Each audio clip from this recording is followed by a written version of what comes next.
Ladies and gentlemen, welcome this morning as we are live for NASCAR Cup Series on track action at the Gateway International for today's running of the practice and qualifying trials, of course, for tomorrow's Cup Series race at Gateway or Worldwide Technology Raceway for the running of the Enjoy Illinois 300. I appreciate everybody tuning in here. Earliest start time to a stream we have had this season. 8:30 a.m. local time, rain in the area, but we are still live for this practice and qualifying session. No rain tires can be used here with this being an intermediate racetrack, although a very flat surface, 1.3-mile racetrack, about a mile and a third in length, similar to the shape of Darlington and the actual length of Darlington Raceway, but obviously much flatter. Tight corners, as with that being the case, a lot of shifting will be going on with these next gen cars, and even in the Truck Series race that will be later on today as well. Cars are already on the racetrack as of right now. 28 minutes of practice is yet to go down. All drivers on the racetrack for one continuous practice session. 30-minute practice session for every one of these teams here this weekend. So again, 30 minutes of practice, and there is not groups in this practice session as well. Usually you'd have Group A, Group B, but in this case, it'll be one continuous 30-minute practice session. So a little bit different this weekend before we get into qualifying.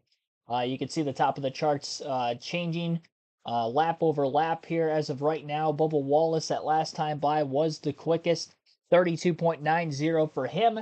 And as we get deeper into this practice session, those times obviously not going to change as much as we start to see a little bit of fall off if we do get any sort of major fall off in this one. But again, rain in the area. Hopefully we can get this full practice session and qualifying in. And we'll see. Hopefully it does not hinder the Truck Series race later this afternoon as well.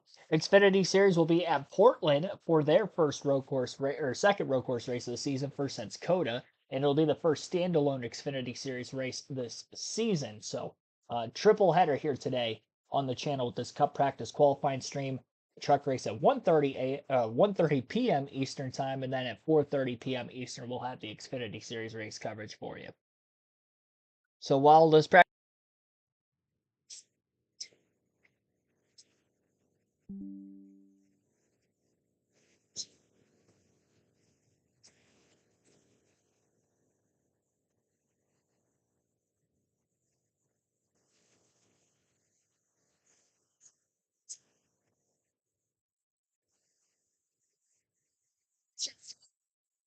gets research and travel.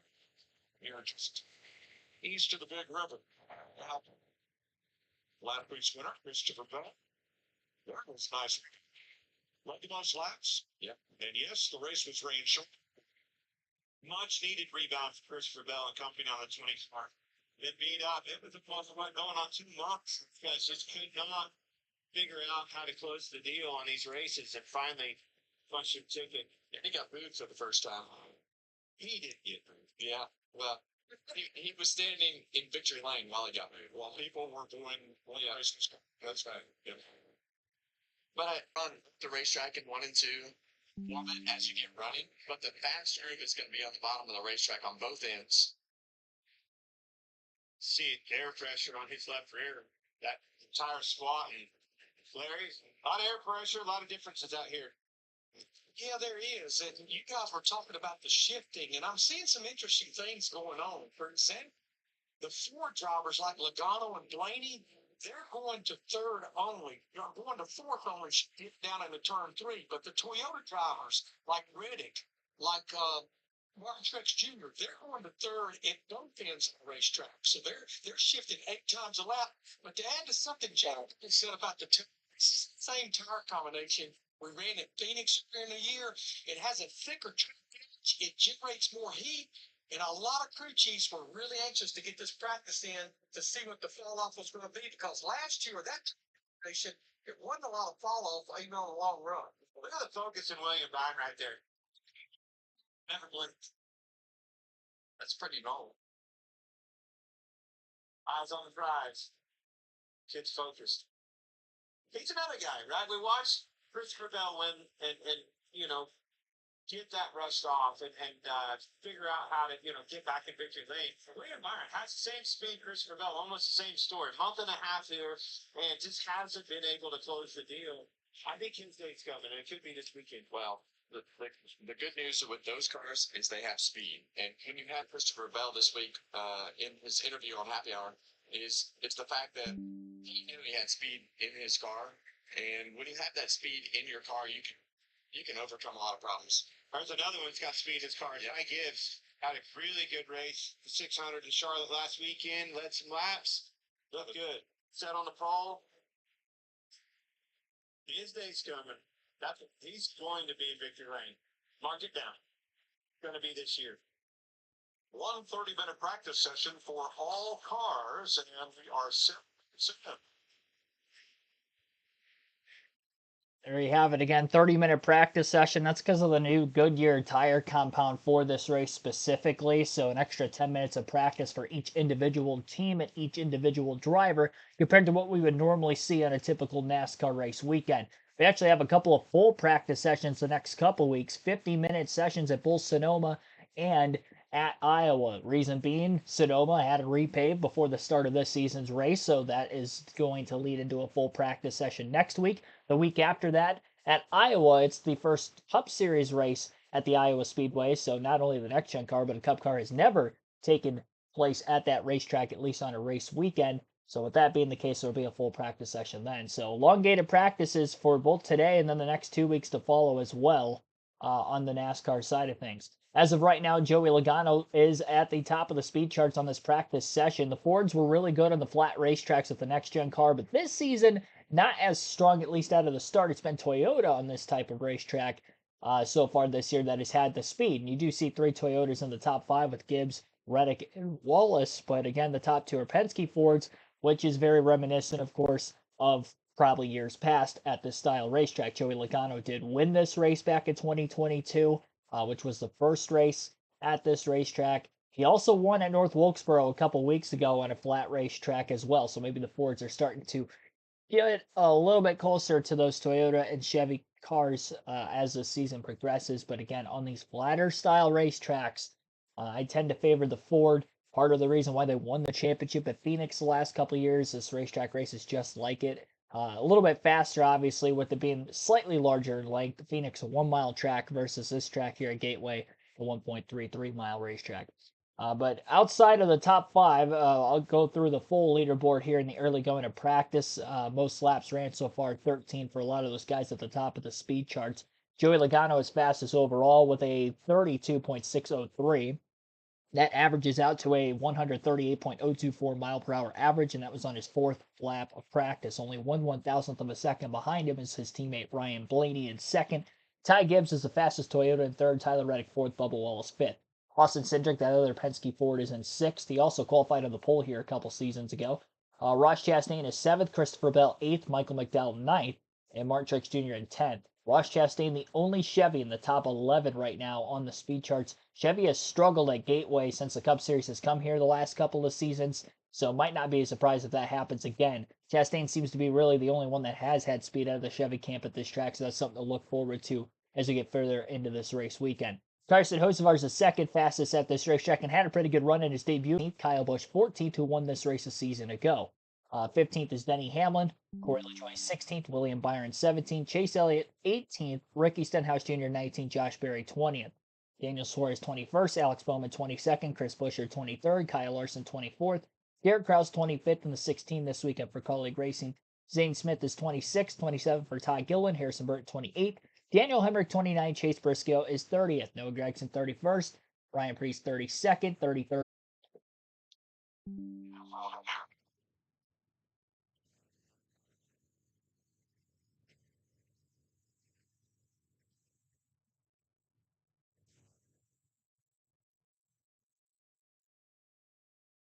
Mention there out of the ride times.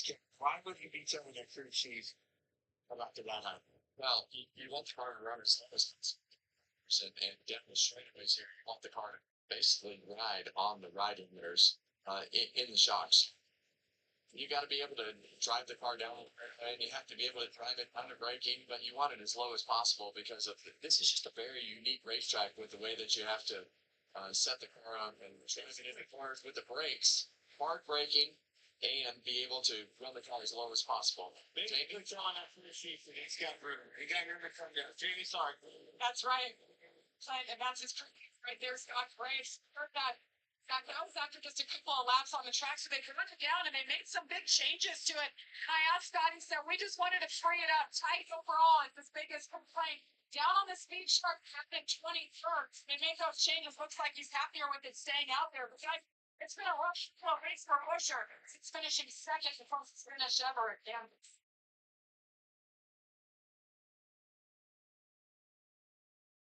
That's true, Jamie. No top 20s the last two years. But they have speed. The speed in that race car speaks otherwise. I was going to say, be careful what you say there. They have speed. Should have won two of those. Wallace just outside the top 10 last week. Yeah, and Bubba really needs to have that same type of scenario, right? He needs to have some good weekends and be able to put himself in the top five to put himself back in the conversation of being able to win a race. So good racetrack, bad racetrack, doesn't matter. You have to be able to knock the top fives off in order to put yourself in the conversation about being able to win and for your confidence. Be able to finish the race, and they've had the same type of scenario that Christopher Bell had, just being able to finish the races and take advantage of the speed that they have in their car. He is 14th in points. This guy right here is in the same category that you just spoke of. A lot of confidence. I've heard you say confidence. See confidence building with this. He's got it. Driver. Josh Berry has found the confidence with not only himself but his race team. Rodney Childers has got confidence in him, and the results are showing for it. And this is all in the face of the announcement this week, joint announcement by Gene Haas and Tony Stewart, that their team would shut down after a spectacular run-up in 2008. And look at the championship. Two in the Cup Series, including Kevin's in 2014, and Custer's Xfinity Championship. Well, it's certainly sad. It's sad for both of us, Kevin.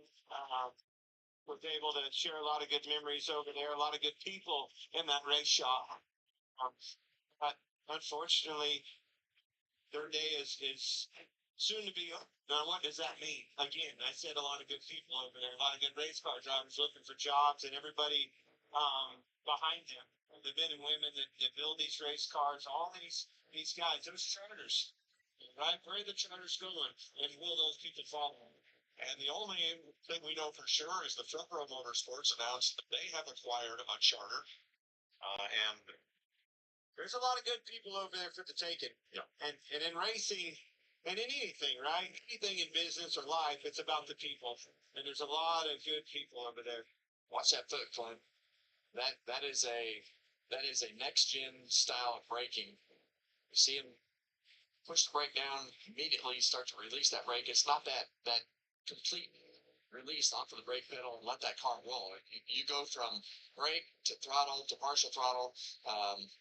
Very, very different style than what you and I used to do in the old style car. I think that's doing in part well. Obviously, it's suspension, this race car, but it has a lot of tire under it. It has a tremendous amount of grip and enables you to do things that you couldn't get away with in the other car. We're halfway through this combined 30-minute practice session, 2 Fords and 3 Toyotas in the fast car. About 14 and a half minutes to go here. Joey Logano still at the top. Ryan Blaney second. Ty Gibbs third. Tyler Reddick fourth. And Bubba Wallace fifth overall in practice. Again, one continuous 30-minute practice session here this morning before we roll into single car qualifying. Be sure to hit the like button if you haven't done so in the stream yet. We are only at 7 likes. Our goal is to get to 50. So definitely hit that like button. Subscribe for more NASCAR content. We'll keep this live commentary stream rolling. You're listening to live on KRC to the Enjoy Illinois 300 practice session at Gateway. Ork Witkowski, Wade Selensky, Billy Kramer, Guillermo Lieras, Sorry, I did not say the last name correctly. I apologize for that. Guillermo uh, Liorza. I believe that was the correct pronunciation. Matthew Dorta Bruno, thanks for tuning in also. Yeah, radar, it's definitely ugly to the east of the racetrack. Hopefully it stays that way for not only the rest of this practice qualifying session, but as well we get into the truck race later. Again, about 12:30 local time would be the start of the Truck Series race later this afternoon. 1:30 p.m. Eastern, we will go live for our Truck Series race coverage, our Xfinity Series race coverage at 4:30 p.m. Eastern later today, as well as the Xfinity Series is at Portland International for a road course race on the West Coast. Back-to-back road course races for the Xfinity Series will stay out west on a mini West Coast swing as they'll head to Sonoma next week as well. So back-to-back road courses on their schedule. Cup Series will have their second road course race of the year during that as well. Caution is out during the commercial break. Hopefully it's not for rain, but at the same time, hate to see anybody tear their equipment up. We're not going to be able to really tell exactly what the caution is for until we get back from the commercial break because nobody's going to drop down the leaderboard like you would maybe see in a race because their fastest times is where the results are in practice, at least for overall results. We'll look at those lap averages later on into the weekend when I dialogue the pre-race predictions, which we did not have last week because of the Indy 500 overlapping with the 600, but we'll have our usual pre-race show before a Cup race live stream tomorrow afternoon. 3 p.m. Eastern is when we plan on going live for the Cup Series race tomorrow. Sport Curious. This is here. Sport.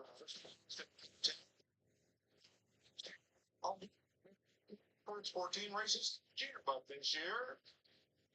No, not yet. Chiefs.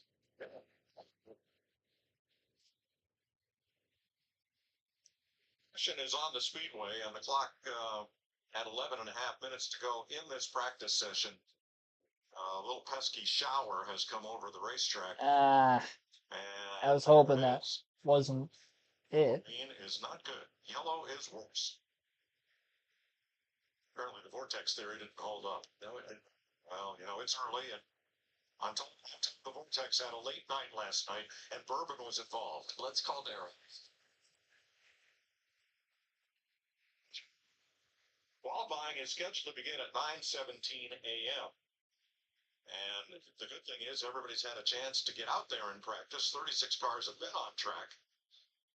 So we could turn this over right now for qualifying once time expires in the allotted 30 minutes.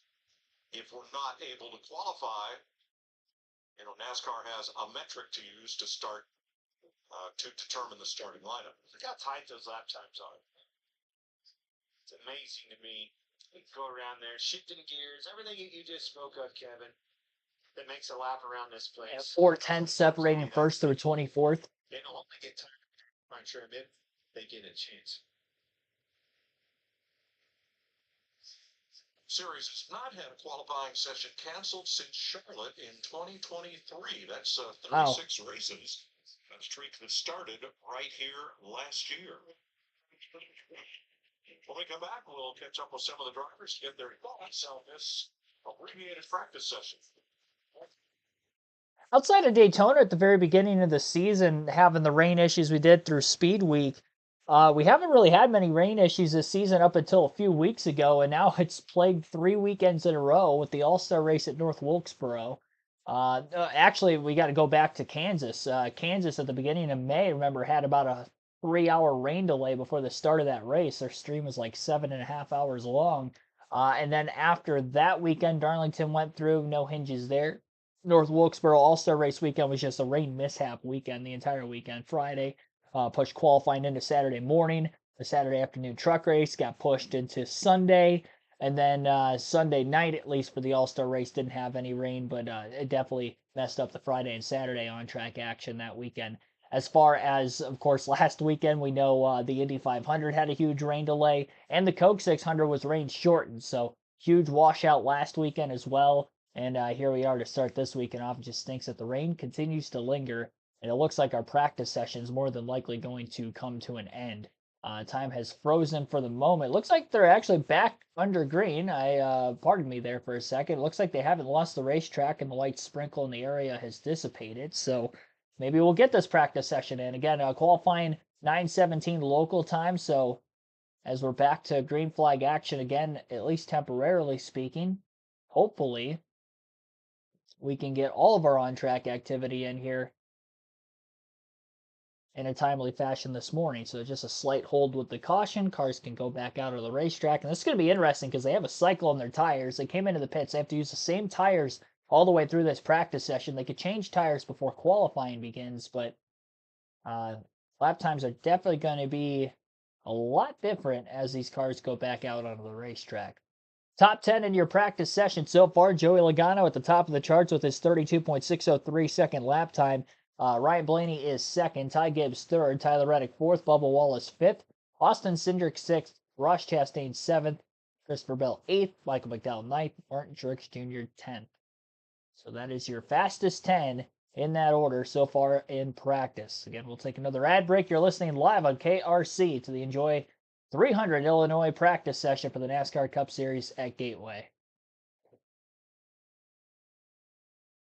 I didn't bring the rain. I'm here every weekend. I'm here every weekend. I think NASCAR brings the rain at this rate. Crazy. It's always the bigger weekends of the NASCAR season, the racing season, where we seem to get rain the last like half decade or so, or even more than that, really.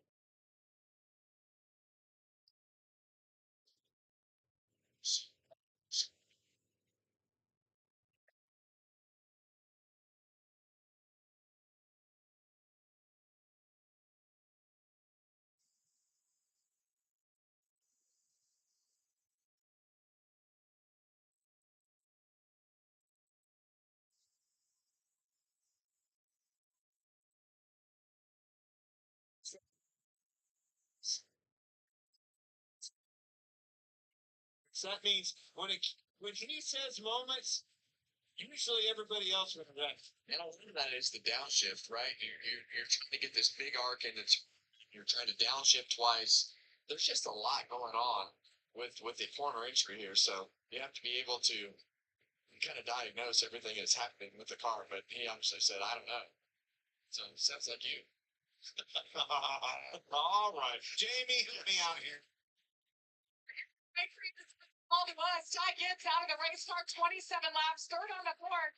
Got a little practice time, jumped out early. What did you take away from it? Yeah, I really cannot hear you at all, so I'm just going to interview myself. My car is pretty good. It's a little tight. I think we got a good monitor. And it's really loud here. The cars are really loud. My ears don't go away, but I'm happy. Yes, it is certainly loud down here. Mixed bag. Some drivers opted to stay on the track to work on their car. It's just right now. You have a group of Toyotas down there that are just word up. We're gonna sit on pit road. You got 1, 2, 3, 6 of them. You know, And 5 of them are in the top 10, so I think they're okay for speed. See him. Is it done? Larry back? Yeah, I'm going to go back to that radio transmission with Kyle Larson. It kind of reminds me of a year ago with that 5 car here. They fought that car, 22nd. Every trip to pit road, they were making wholesale changes, but at the end of the day, the checkered flag wave, he finished in the top 5, finished 4th. And back to the Toyotas you guys are being done. Ty Gibbs, Tyler Reddick, and Bubba Wallace did. They ran 7, 28, 29 consecutive laps. It's only 15 laps short what stage 1 is tomorrow. And on the tire it fell off about a second in about 15 laps, but then it kind of stabilized. But remember this, it's supposed to be sunny tomorrow and probably 12 to 15 degrees warmer during that race. Larry, when you say consecutive, look at it. That's consecutive 15, 20. Hamlin, Gibbs, Reddick, top 3. All from the Toyota camp. Ready, beware.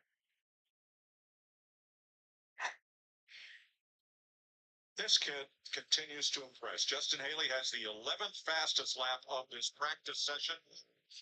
Rick Ware Racing, the smallest team in Cup racing, and he just continues to get it done. You can't say enough about it. Yeah. When things are new, when the challenge is new to the sport, go to a new racetrack, whatever the case may be, look for Justin Haley to shine. And he's done that in the 51 car. He's done that in the Colin car. And, you know, he's just a good kid. And that makes it a lot easier to root for him. And he just figures it out every week, no matter the car that he's driving. And I know I'm not sure about the gold wheels. I know it's not his campaign anymore, but I love it. Hey, what is this? Yes. Carson Hoyser, his fastest lap is just a thousandth of a second slower than Haley's. Another young man that's getting the job done here.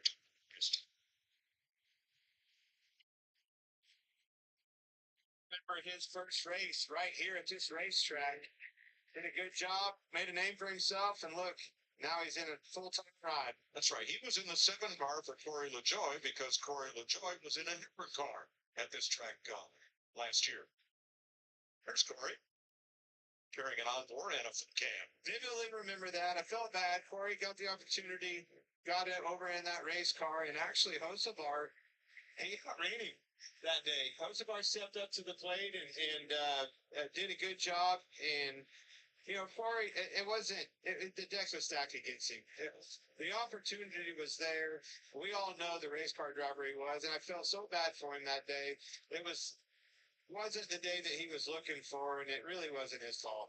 Well, I think a lot of times when you look at those situations, you think, well, I'm going to get in the 9 car and I'm going to go fast. Yeah. And that's just not how it works. There's a lot of time and effort and a system that is built around whether it's the driver, the crew chief, the crew members, whatever that is. It's all built around the guy that's sitting in that seat. And it's tough to jump in somebody else's car and be able to make something happen. That's a good point. I mean, literally, it was built and designed around a different individual, right? His likes, his everything that he likes, and you have to get in and adapt to that. It just wasn't there. Austin Cindric is 6th on the board. Slap 3275. So the Penske car is just one top 10 finish in the last 6 races. Not including the All-Star race, of course, won by Joey Logano. Fords have gotten better. There's no doubt about starting at Kansas Speedway. But it wasn't from the Penske camp. It was from the RFK cars. Now the Penske cars, ever since that payday, the $1 million to win on the All-Star race with Joey Logano, now these cars have figured it out. Well, those Penske drivers are 1st, 2nd, and 6th in this practice right now. Jamie? For Legacy Motor Club, Aaron Jones, he's only turned 14 laps and he's come in and out now. This is his 5th time back in his box, really complaining about lack of grip, especially 1 and 2. But as they make these adjustments, his feedback was, we're taking a good step in the right direction. So just not comfortable, trying to get that machine a little bit better. Legacy cars are 34th and 35th. 34th and 35th. Thanks, Mike. just said that. Given it. It's not just him. That is an organizational thing. Getting some speed out of those cars. Gilliland 27th right now, while his teammate Mark McGowan is 9th on the board. This is a very finicky racetrack with the way that these teams lay out. It's so easy to be off here because if your car doesn't turn to the center of the corner or you have a loose entry, whatever that little scenario is, it doesn't take much to be off. And it's funny you say that, and look how it's shaking things up. We just spoke of the Fords, right? And we touched on the Toyotas and the speed that they have, the comfort, the confidence they have in their race cars. Where are the Chevrolets? You have to look for the first Chevrolet is Chastain, which has been quiet this year, this far. Look at the Hendrick cars. They're way down the charts. William Byron, 17th, is the first one with his teammate Elliott behind him in 18th. Struggling out of the Chevy camp. Daniel Hemrick, 29th in this session. As the red and black flags wave, ending this 30-minute session combined for both groups A and B. They will be split into A and B groups for qualifying. And we'll turn our attention in that direction. Denny Hamlin. That's Cut Mike Joy's mic off right before they cut the commercial break. Top 10 once again for practice session here. Joey Logano fastest overall. Ryan Blaney second. Ty Gibbs third. Tyler Reddick fourth. Bubba Wallace fifth. Austin Cindric sixth. Ross Chastain seventh. Christopher Bell eighth. Michael McDowell ninth. Martin Truex Jr. 10th. About 15 minutes away from our first car hitting the racetrack for qualifying. As you heard, we will have group qualifying considering the usual procedures on ovals that are smaller than super speedways, where we will have the field split in half, 18 cars in Group A, 18 in Group B. Top 5 from each group will requalify to set the top 10 order, and positions 6 through 18 will be designated to whatever group they were starting in. That's the row they will be in. So the Group A drivers, position 16 through 18 in that order, will line up in the outside row. The inside row for tomorrow's race will be Group B. And you can see the driver lineup for push-pull qualifying on our screen. This is Group A, and that is the order in which they will drive out on.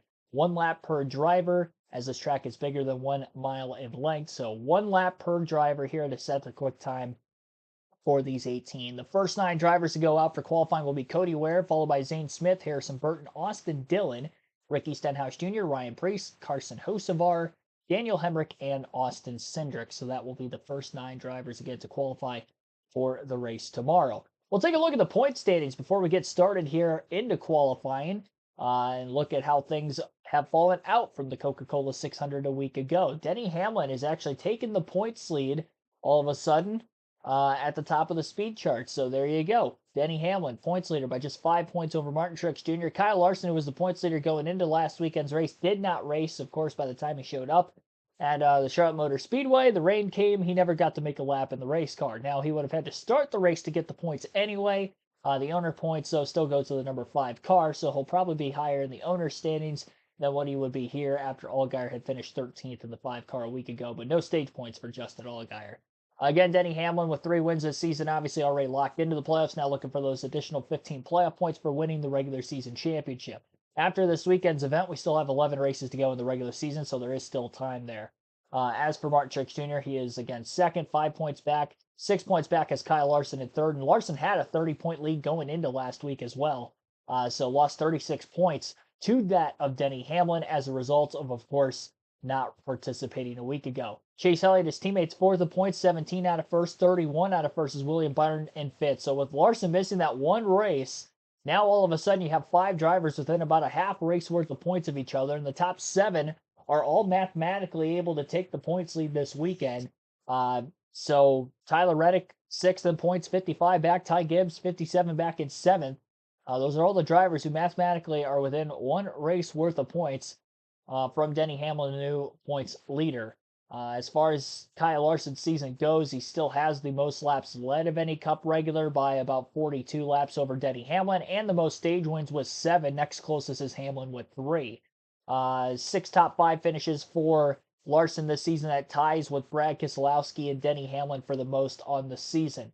Drivers locked into the playoffs with wins would include Denny Hamlin, again tied for the most with 3. His 3 wins coming at Bristol, Richmond, and Dover. 3 wins for William Byron as well. His wins at Daytona in the 500, Coda, and Martinsville. 2 wins for Kyle Larson this season on the mile and a half of Kansas and Las Vegas. Christopher Bell just got his 2nd win of the season last weekend. That ended up taking place in the Coke 600. His first win was at Phoenix. Drivers with 1 win this season would include Chase Elliott at Texas, Tyler Reddick at Talladega, and Daniel Suarez at Atlanta, as well as Brad Keselowski at Darlington in the Goodyear 400. So those are all the drivers who are locked into the playoffs with 1 win apiece this season. 8 drivers are locked in, still 8 spots to go to lock themselves in through the rest of the regular season. Martin Truex Jr. is the highest in points without a win, 2nd overall, again only 5 points out of 1st. He has 4 top 5s and 7 top 10 finishes this series, like 445 laps, which is the 3rd most of any driver in the Cup Series, and he has 2 stage wins to boot. As far as the other drivers behind Truex in points, got Ty Gibbs, who is 7th overall in the standings. Great year and his 2nd season. Still no win to show for, though. Alex Bowman quietly in the top 10 in points. It has the most top 10s of any driver this year, at least tied for the most with his teammate William Byron with 9. Bowman, again, 8th overall in the standings. He would be in the playoffs if they started today. Ross Chastain's also top 10 in points without a win this season. And then the drivers without a win outside the top 10 in points would include Ryan Blaney, who was actually leading in points about 8 races ago, and now is back to 12th overall in the driver standings. And because he does have one driver behind him in points that does have a win, he'd actually be 13th on the playoff grid. Still, as far as the points themselves go individually, he is about 42 points ahead of the cut line. But Blaney was about 100 points above the cutoff line not that long ago. So definitely starting to slide backwards in performance. Really all of Penske, but Ryan Blaney as well, after carrying the banner for Ford before RFK Racing really rose to the occasion the last several weeks. Bubba Wallace is 14th in the playoff standings right now, currently inside the cutoff line, but he's only inside by 11, or sorry, rather, he is only inside by 21 points coming into this weekend's event.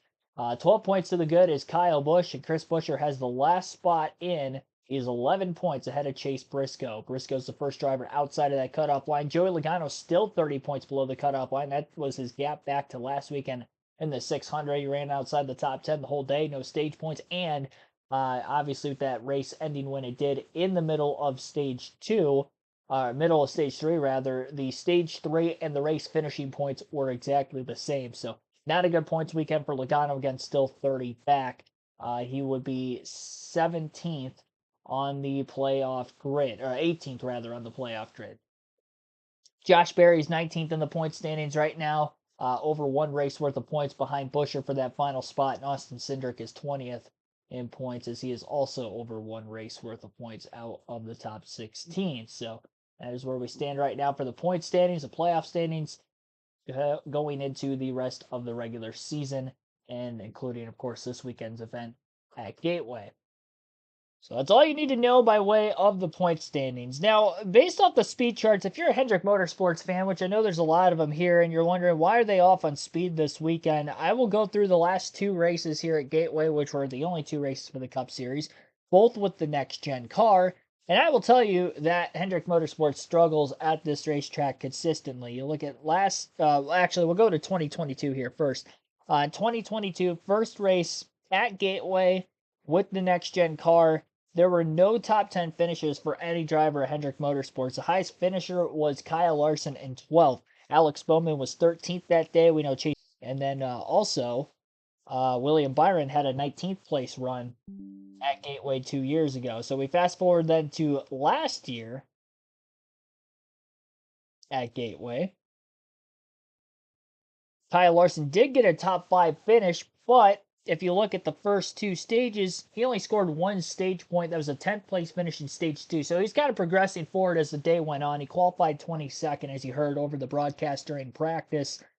So Larson did get a 4th place finish, but again, it took him a long ways to get up to that good of a finish. William Byron finished in the 8th place position last season, but again, you look at the stage results, he was better than Larson from the start of the race, but he kind of faded as the race went on.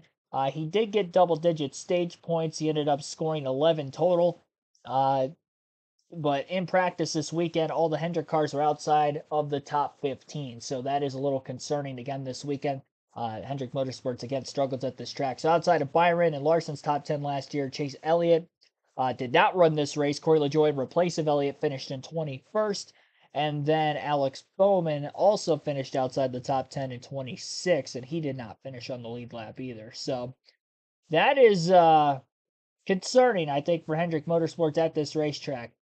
They struggle on the flatter racetracks with more speed, the 1 mile tracks like a New Hampshire, Gateway, Phoenix. They've struggled at those racetracks with the next gen car. And I'd probably say maybe not as much at Phoenix, but New Hampshire and Gateway, they have definitely struggled at with this next gen car. So no surprise that all of them were outside the top 10 on the speed charts overall in practice. We don't know exactly what the full lap average details are until qualifying's done. Then you can go on NASCAR.com and go on the NASCAR app and you can look at that yourselves. I will break that down more in detail when we get into the pre-race for tomorrow's live commentary stream for the Cup race. But as far as this goes, we're just waiting for qualifying to begin here. We're still about 5 minutes away from Cody Ware getting on the track again, 9:17 local time, 10:17 Eastern time we will have qualifying beginning again right here on this stream. So you won't have to go anywhere. We'll take another ad break while we wait for qualifying to begin. You're listening live on KRC. I'm of the opinion that NASCAR has to live on both sides of the fence here. You know, as rough and as NASCAR wants to be in segments, you have to be the exact opposite in the other. So you have corporate America that you have to be on one side with the $75,000 fine. We're not going to tolerate that. And on the other side, it's like, hey, this is awesome. We're going to promote it. That's the greatest thing that happened to sport. And it was a great moment for, our sport. And it's no different than the NBA. It's no different than the NFL. They're going to promote it. They're going to fine it. And that's the way that you run professional sports organizations, whether you like it or not. So twice a week, new episodes. You can hear Kevin Harvick talk out of both sides of his mouth at the same time. Happy and you can't. You got to be edgy on them things, Kevin. You took both sides of the fence. Yeah. You literally said both sides of the fence. Well, that's not going to drive ratings. This right here is what's going to drive ratings. Well, you're never going to find me for it. If you're NASCAR, you have to appease both sides of the fence. And No. I'm gonna throw you off the back of my holler. Be quiet. Well, and guess what? Our podcast sells a t-shirt. That's right. Well, Yeah. And look, NASCAR can promote it. They will fine you. Yeah. I've paid all those fines, and there is no right answer to this equation. Well, I'm going to say it. Thank you, Kyle Busch, and Ricky Stenhouse Jr. Nobody knows that Joey Logano won $1 million. No, they do not. Joey knows. Qualifying coming up. Again, Cody Ware will be the first car to hit the racetrack for qualifying here in about 4 minutes' time. Another commercial break on Fox's side. You can actually watch visually for practice qualifying this morning on FS1 if you're wondering where you could watch there. Anthony Hammett, Matt Hunter also welcome into the stream. I saw you guys tune in here recently. Team Chevy still struggling on the flat ovals. Only Ross has the speed. Yeah, this weekend that seems to be the case here. Over the course of a full race, again, you saw a good, talented driver like a Kyle Larson last year get up into the top 5. But as far as, race win goes, it's going to be very difficult for Chevrolet, I think, tomorrow. Fords have been really good on these flat ovals. And in prior years with the next-gen car, not as much this year, up until North Wilkesboro a couple weeks ago when Logano dominated that race. And you got the two Penske Fords at the front right now. So very good chance Ford could go to victory lane yet again. That'd be 3 times in the last 4 weeks that they could get a win. If you include the All-Star race, obviously, in there. And Logano needs a win because, again, he's 30 points below the cutoff line. That win in the All-Star race did not lock him into the playoffs. So, being an exhibition race, he got $1 million richer that night, but did not get any points. So, went along with winning both playoff points and regular season points, which he so desperately needs. So, good weekend, and I'd say a must-win for Joey Logano this weekend. Take a lot of pressure off of him the rest of the regular season. They can still try to fine-tune, figure things out, but at least have that comfortability of making the playoffs. And really the same goes for Ryan Blaney, because if Logano wins this weekend, that would push Blaney back another spot. He would be 14th in the playoff standings. Obviously, he could gain some spots and points, if he has a solid point stay without a win this weekend. But yeah, if Logano wins, that only actually hurts Blaney. And more so than it would hurt Joey Logano. They both need to have solid days, though, nonetheless. And Austin Cindric was top 6 in practice today, too. And he has had good runs at this racetrack. Again, he qualified on the pole, and he actually won the first stage after qualifying on the pole at Gateway back in 2022. So he's had speed at this racetrack before with Penske. Maybe he has a solid finish. And he is 19th in the point standings coming into the weekend, which is really only one spot behind, 20th rather, in the point standings, but it's only 2 spots behind where Logano's at. Now, Logano much closer to the cutoff line by way of points than Austin Cindric is, but again, in the standings themselves, Team Penske not having a good season whatsoever.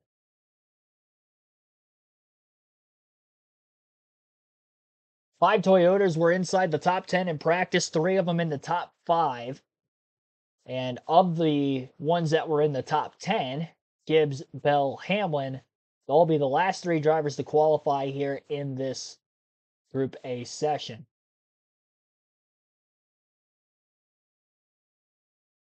random draw as to which drivers are in Group A and Group B for practice and qualifying on a weekly basis in NASCAR, but the metrics set up the order in which they go out. That is based off of where you are in the driver standings, the owner standings, and as well as where you finished the most recent race weekend. So that is why you got Christopher Bell, Denny Hamlin as some of the last drivers to go. Daniel Suarez is standing in with Jamie Little for an interview. You're right. You know, with we have today, it's incredible all the stuff that we can see. You know, not only on my team, but also, you know, we can scan, we can. No, it's not the end. I mean, this can work.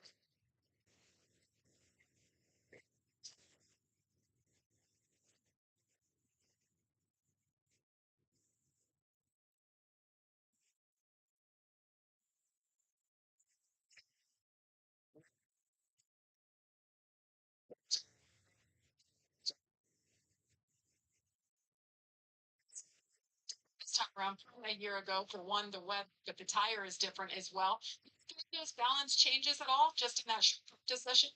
The biggest thing is definitely the weather. You know, we're like 20 degrees cooler than last time we were here.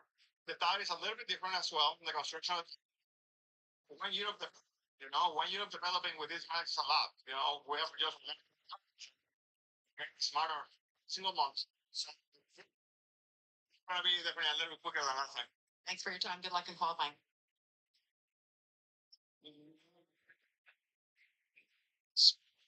Every day, Mike. Yeah. Every day. These guys in the garage, they develop these race cars on a daily basis. And there's the winning shirt, Weather Club. Okay. He pushed that weather just outside of this racetrack for us, single-handedly, without the vortex. Without DW's vortex. Focused. All eyes on the prize. Yes, sir. Assault Focus and Joey Logano, fastest man alive in practice so far. Can he do it? I think these folks got a shot at this. Well, I think that'd be good for sure in the first round on sticker tires. Be the first driver to qualify.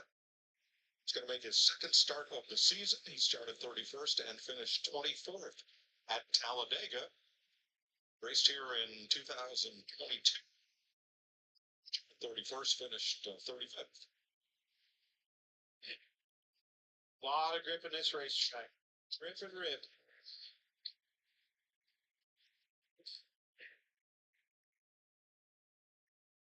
Long straightaways, Kevin. Come down that front straightaway, looking at turn one. You're staring straight at the wall, head on. And right now, you want to let the car do the work, and I say that because all the things that they do, there you go. Sure.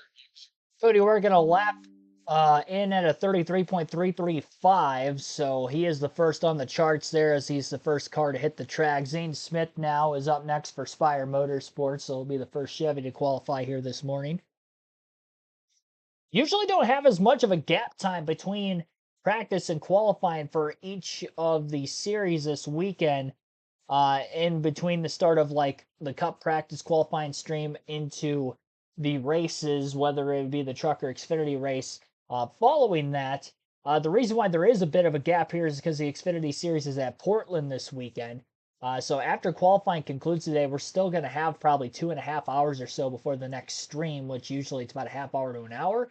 But that is because Xfinity practice and qualifying on the West Coast will be at Portland immediately following Cup Series coverage for practice and qualifying. So if you want to watch that again, that will be on Fox Sports 1. I won't have coverage of that practice qualifying session, but we will have coverage again for the truck race at 1:30 p.m. Eastern, as well as the Xfinity race later on this evening at Portland, like I mentioned, at 4:30 Eastern time. Zane Smith not as fast as Cody Ware in his qualifying lap with 33.420 for Zane Smith. So Ford's top of the charts here still for the moment. We got another Ford of Harrison Burton on the racetrack. I would not be shocked if he jumps up ahead of Zane Smith as well. Again, the Ford's a lot faster than the Chevys here this weekend. Same goes for the Toyotas collectively as a whole. And as of right now, Harrison Burton is looking to track in the green. And not only is going to get ahead of Zane Smith, but he'll pass Cody Ware in the speed charts as well. A couple tenths ahead of both drivers. So Harrison Burton to the top, as I mentioned, at 33.165. Austin Dillon is now up next for qualifying.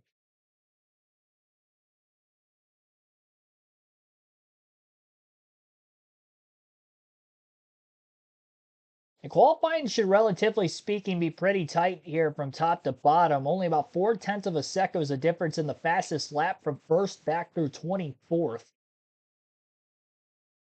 which is a lot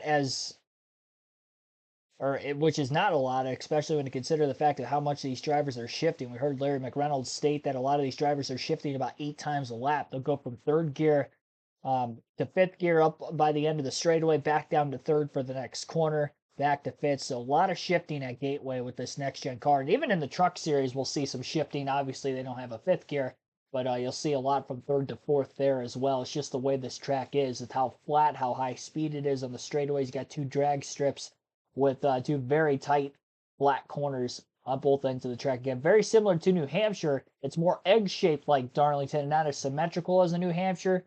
But in that aspect, that is where the difference lies. And this track is a little bit bigger, again, about 1/3 of a mile bigger than what New Hampshire is. A lot wider in the corners, and it narrows up quite a bit off the exit, which is also similar to how New Hampshire is. A more wide sweeping corner in turns 3 and 4, and a lot tighter in 1 and 2. Versus Darlington Raceway nowadays, the sweeping corner would be 1 and 2. The tighter corner is 3 and 4. So rules are flipped there, almost kind of the way Darlington used to be laid out, with the front stretch being what is now where it's at. That used to be on the back stretch at that racetrack. So very similar to old Darlington, I guess, from back in the early years of the racetrack. Just from the tighter corner to the more sweeping, wider corner. Austin Dillon gets to the top of the speed charts on his qualifying lap with a 32.899. After him was Ricky Stenhouse Jr. Jr. chimed in with a 32.999 at exactly 1/10 of a second off of Dillon's lap time. Next forward on the racetrack in the first for SHR here today will be Ryan Preece. Again, it was announced earlier in the week that SHR will be shutting down operations at the end of the season for both their NASCAR Cup and NASCAR Xfinity Series. 2 Xfinity cars fielded every weekend. And 4 Cup Series rides fielded every weekend. And the only charter that has been picked up that we know of is Front Row Motorsports will be adding a 3rd team next season. They have yet to announce a driver or team lineup for that car, but they have picked up an extra charter. So still 3 charters are available from that SHR camp. They were stated to sell those off at a discounted price compared to what we have seen charters sell off for in the last couple of seasons.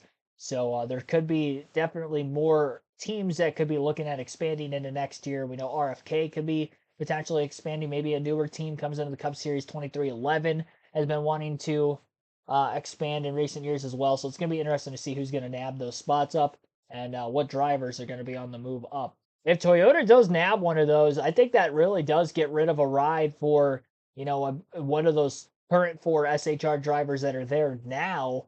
You'd have to imagine, because maybe like a guy like a Corey Heim might move straight to Cup or something of that nature if 2311 decides to pick up one of those charters. If RFK picks one of them up, they're a 4 team. We know Front Row's a 4 team. So maybe more job security for at least 2 of those drivers as of right now at the SHR camp. But then what does that do for the Xfinity Series? Because you got Cole Custer. Then when Cindric moved to Cup, they just did away with their Xfinity program. Maybe they get an Xfinity program again, because where's the Ford pipeline at? I mean, they really don't have anybody in the Xfinity Series now as it is. Team-wise, SHR was there. They have 2 drivers there now, and now you're going to have 2 less teams. The only other 4 teams I can think of are Haley Deegan and Ryan Sieg. I don't think there's any more in a full-time Xfinity Series ride. And those are, obviously not top-tier equipment teams either. So, yeah, it's going to be very, very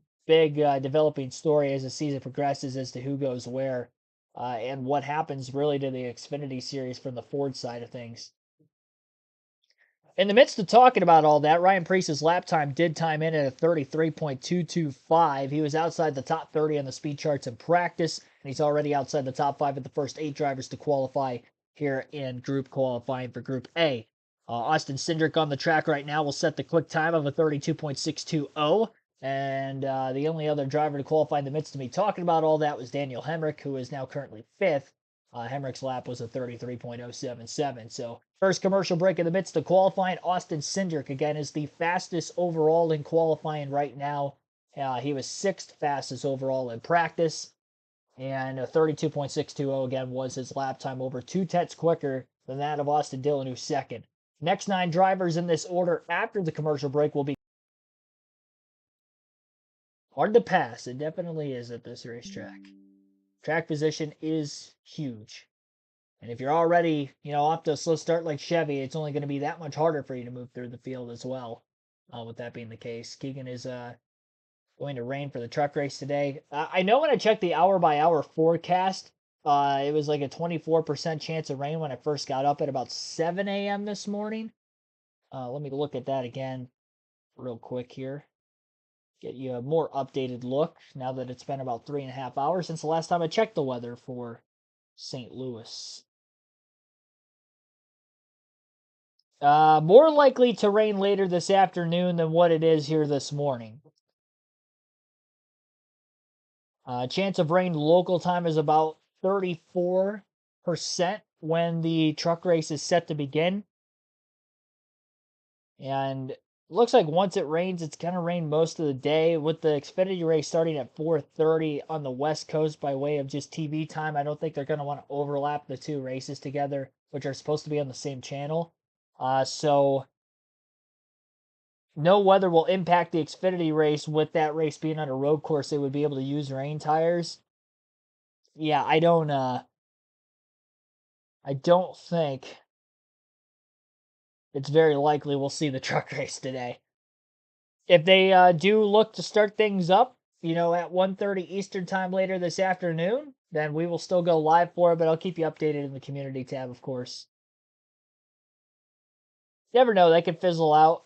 It is right around a 50% chance of rain pretty much all afternoon there, so it's a shot in the dark, really, 50-50 on whether it will rain or not around the start time of that Truck Series race later this afternoon.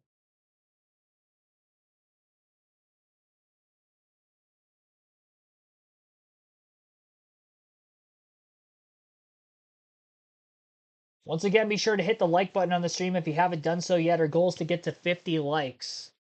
And 50 likes is our goal. Dan Bowers, William Walton Jr. also welcome in. As far as some newcomers that have joined the stream here recently that are in the chat. Mark Witkowski saying Logano is going to bring the win to Penske as Newgard did last week. It's very well possible. And it could start off with a pole here today. Chris Buescher now on the racetrack. 10th driver to go out and qualify. Wasn't as fast as the Penske Fords or the RFK Fords in practice. We'll see what qualifying will have to say about that. 2 of the 3 Penske Fords are in Group A. Blaney is the only one not there, as he'll be in Group B. Chris Buescher starting his timed lap. Was in the red on the tracking line headed into turn 1. Once he got into the braking zone, it went back into the green, and he's pacing to get back into the top 5 down the backstretch. See how much he'll gain in the braking again through 3 and 4. Definitely tell he's driving it in deep as a result of being in the green more. Off the exit of the corner, though, he's not able to get back to the throttle as soon as he wanted. He was off throttle a lot more in the middle of the corner than that of Hemrick, who is currently 5th. And Buescher will get inside the top 5 for now, but I don't think that lap time is going to hold. A 33.051 for Buescher. He's currently 5th of 10, and still 8 drivers to qualify. And again, only the top 5 advance to try to re-qualify for the top 10 positions in round 2 of qualifying. Eric Jones looking to have a big pickup from his practice lap times. He came in and pitted 5 times in practice. A lot of short stints for Eric Jones. Did not like the balance and the handling of his race car in that 30-minute practice session. His teammate, John Hunter Nemechek, was not that much better. Those two were 34th and 35th overall in practice. And so far on this qualifying lap for Eric Jones, he's looking to pick up quite a bit from where he was on the practice speed charts. He's already going to move into the top 5. He's going to be a better starting spot than what he was overall in practice as Eric Jones climbs to 4th on the grid. A 32.971 for him, and now Joey Logano is on the racetrack. As he works his way off of turn 4 to the start-finish line, his timed lap will begin. I would like to think that this is going to be the fastest lap of anybody in qualifying yet. Logano was top of the speed charts, had a big wiggle in the center of turns 1 and 2. That on throttle time getting up off the exit of the corner, Joey Logano did not hold a very steady wheel. Going to get some of that time back in turns 3 and 4 as he's able to just get back into the gas so much sooner in the middle of 3 and 4 than any other driver. So despite the moment he had off of turns 1 and 2, he will get into the top 5, but Cindric's time still remains at the top. A 32.774 for Logano. All he has to hope for is he gets into the top 5 and he can try to re-qualify for a shot at the pole in round 2 and regroup this time. Will obviously not count after the fact. But he has to remain in the top 5. It's a good lap time for now, but again, we'll see if he'll hang on. Kyle Busch is now on the racetrack, defending winner of this race. And in fact, that was the last time Kyle Busch has gone to victory lane in the Cup Series, so it's already been about a full calendar year. And it'll be 36 races since his last win, when the green flag flies tomorrow. Really good lap for Busch through turns 3 and 4. And he may get to the top. Close. He splits between the Penske cars. About 0.08 of a second off of Cindric's time. A 32.704 for Busch, but he's second fastest overall. And now Ross Chastain's on the track, and he was the fastest Chevy in practice. He was 7th overall there. Is the only Chevy in the top 11 on the speed charts from practice. So we'll see on this qualifying run how good his speed will be here as well. Headed into turns 1 and 2 in the braking. Chastain, not necessarily a great qualifier. He hasn't qualified in the top 10 very often this season, although he does have one front row start, which was at Kansas a few weeks ago. About a month ago now. 3 points races ago. And Chastain's going to have to pick up a lot off the exit of turn 4, which he does pick up quite a bit. Kind of similar to Logano, just able to get back into the gas so much sooner there.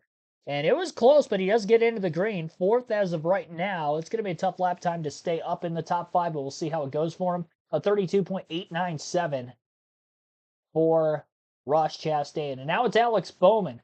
All 4 Hendrick cars in practice were outside the top 15, so this is going to be tough for Bowman to qualify in the top 10 today.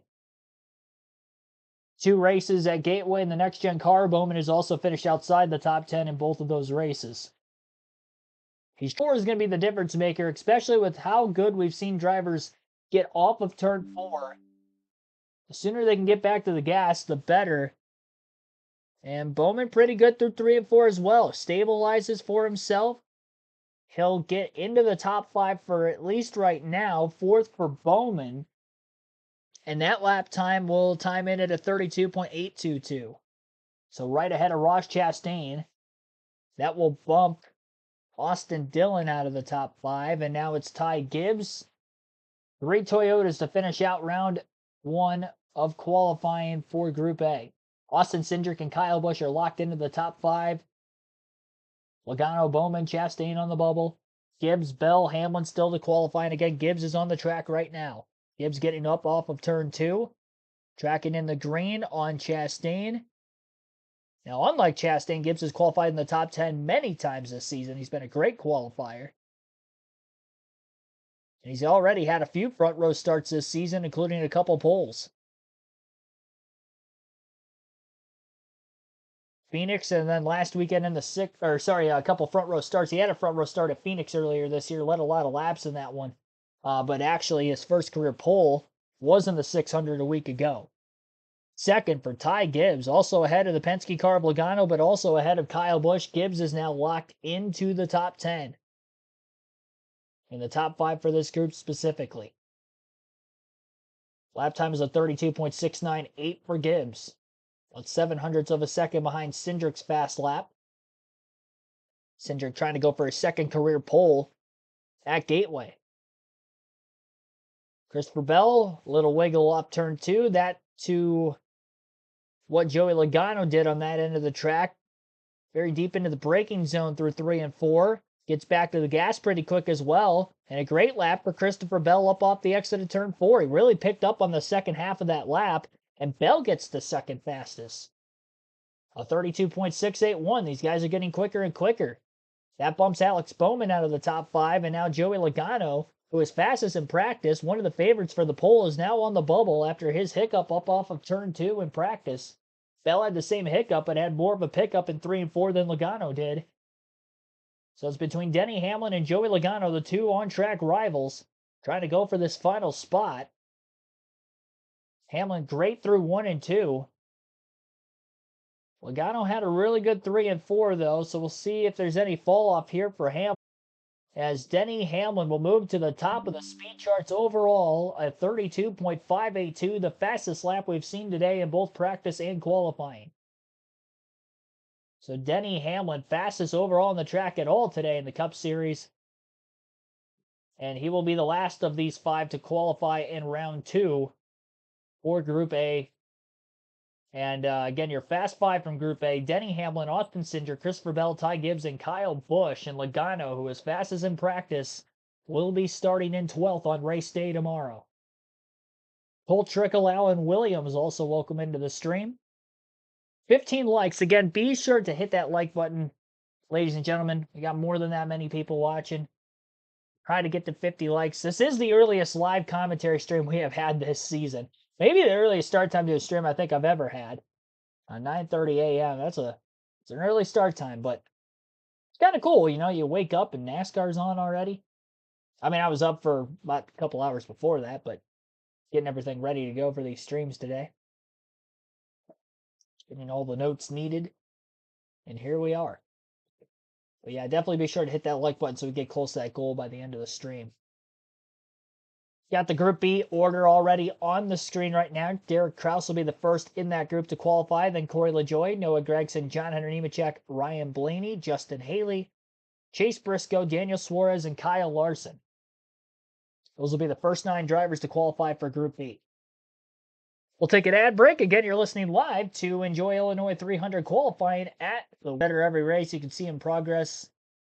One day he'll be hard to beat. He has no fear inside the race car done. Yeah, well, say a lot of young drivers tend to not have a lot of fear in the race car, it seems. But I will say, yeah, Ty Gibbs is just naturally talented.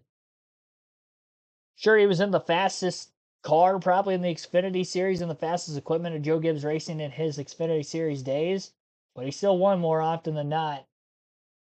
And really the only other driver I could say that was the case for in a Joe Gibbs car in the Xfinity Series over his career was Kyle Busch. Not to say that Gibbs is going to go on and win 60-plus career races in the Cup Series, but as young as he is starting out, definitely helps. And he's already shown so much improvement here from year 1 to year 2. And he had great improvement really the second half last season. Jimmy Little standing with Kyle Larson on pit road. Confusing after everything that happened transpired. Yeah, we had a test on Tuesday, and it was good to get back behind the wheel this far. It helps everything, right? Yeah, it won much in the sprint car this year, so it's good to get back to victory lane. Good to see you back. I knew that was coming. He's been beat up pretty bad. That sprint car has been bothering him most. Terrible. Give him a win. All right, so Kraus on the racetrack now as Logano, again, the big story from Group A, fastest in practice, did not get into the top 5. He was 6th overall.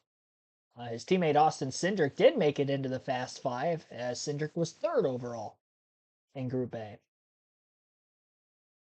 Ryan Blaney will be one of the early drivers to go out here from this group. Kraus times in with a 32.916, faster than the first few drivers that went out for that second group. But we tend to see Group B pick up in practice, so they're able to look at all the live data of all the drivers in Group A and see where they need to make some improvements and adjustments for when they go out for their qualifying lap. So that is maybe no surprise there.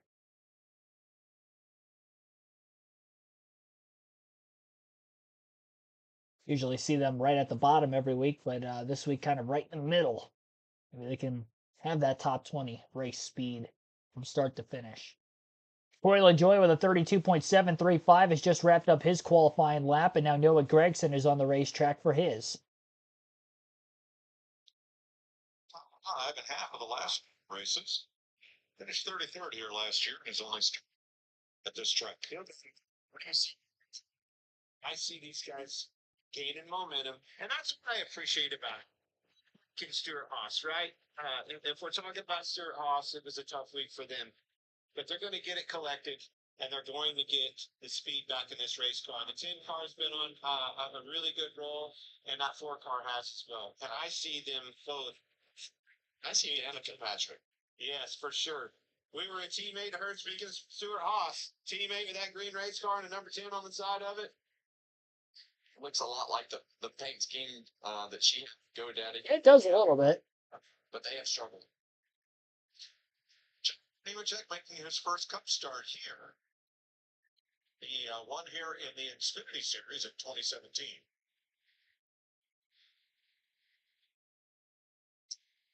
Looks like his teammate Eric Jones was down the sheet quite a bit in race trim. Let's see if he can find the speed in the single lap run here. It goes a long ways to a better day on Sunday. Starting up front, clean air. Helps all those scenarios, better pit road selection. Just so many things can stack up against you if you don't get a good lap in qualifying.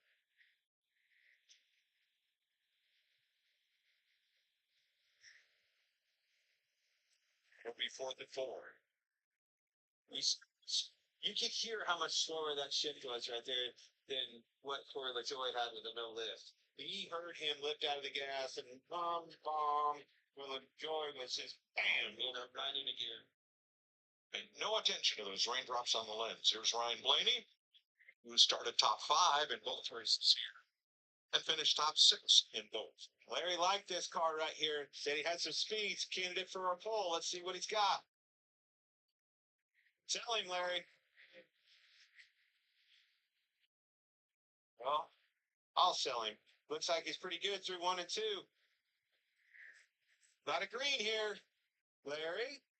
I'm seeing a lot of green. I'm watching gear, brake, and throttle. Looks like he's hitting all 3 of those pretty well. Lost. He did not go to 3rd gear. He stayed in 4th gear. Downshifted to 4th only down there, unlike 6th. Speed down there.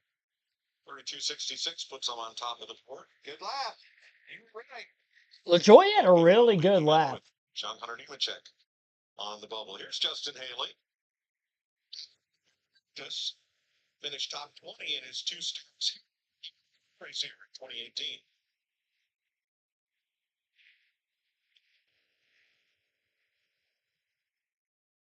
The center with some speed, exited that diamond, got a low exit. When he got to the gas, he stayed with it. Exactly what you're looking for at 1 and 2. Looks pretty moto rad so far.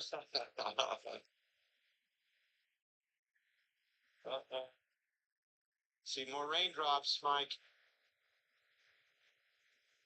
3rd for Haley. That will bump Nemechek.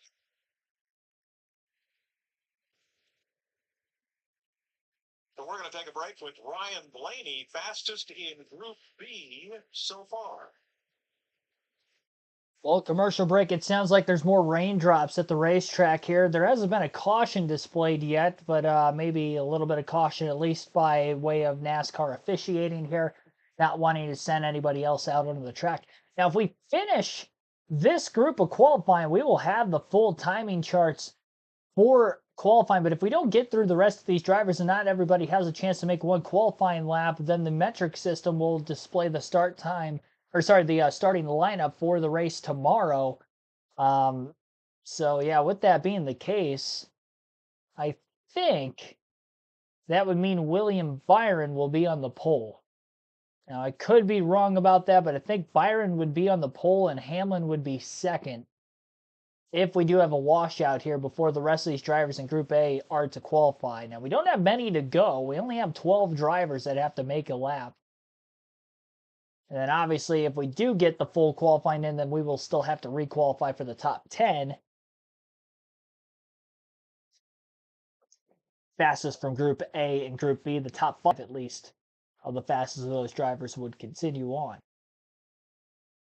Yeah, so no caution here during the commercial break.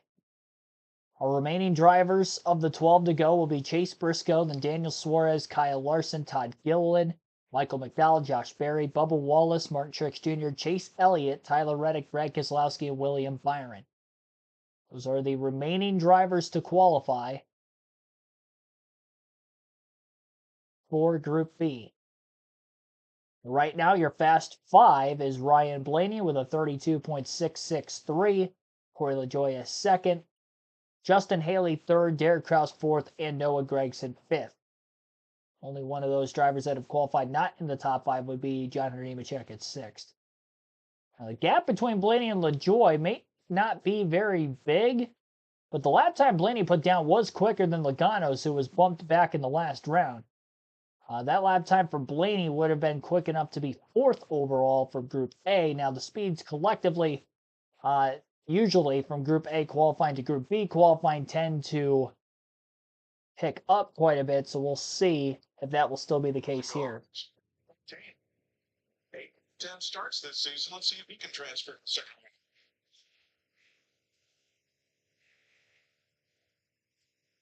First thing I notice is that, watch this, habit.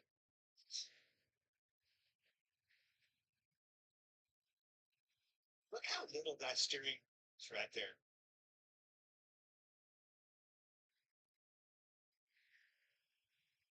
There's a lot of things that dissect through that watching along.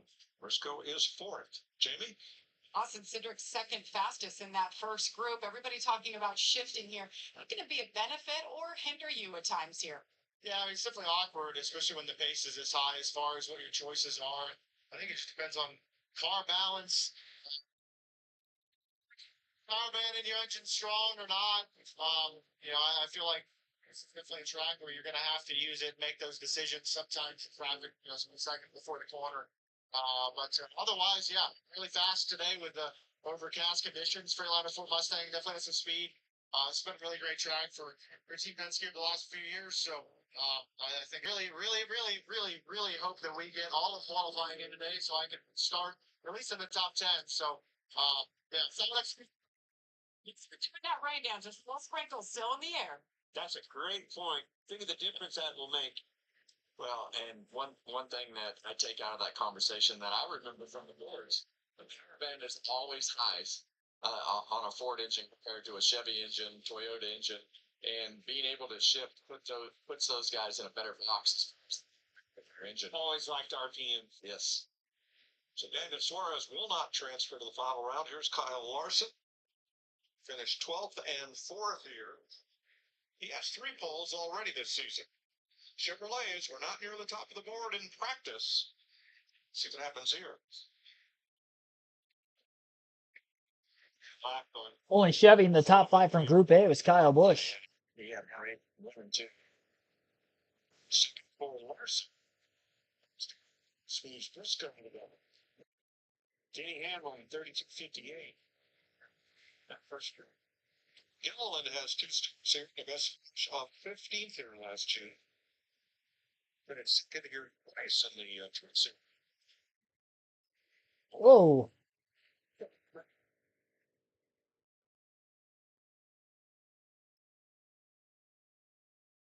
A lot of things can attribute to that. A downshift, a lot of things. When you're downshifting once, twice, getting into the corner, that promotes a loose end condition. And you're immediately rolling out the brake pedal, right? So you use it on the straightaway and you start rolling off of that brake pedal as you go down into the corner to transition back into the throttle. So this is what threw possibly to his run.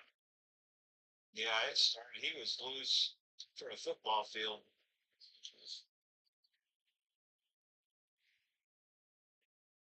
Michael McDowell has 2 poles this year and finished 9th here last.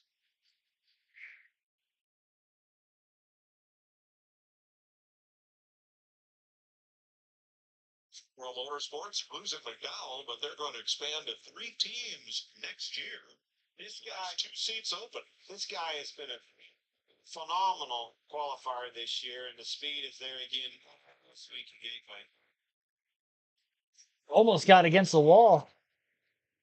Off of 4. All right, Chase, you can get out. Yep. More for McDowell, and that bumps Briscoe. That's a lap. Check out good news. It's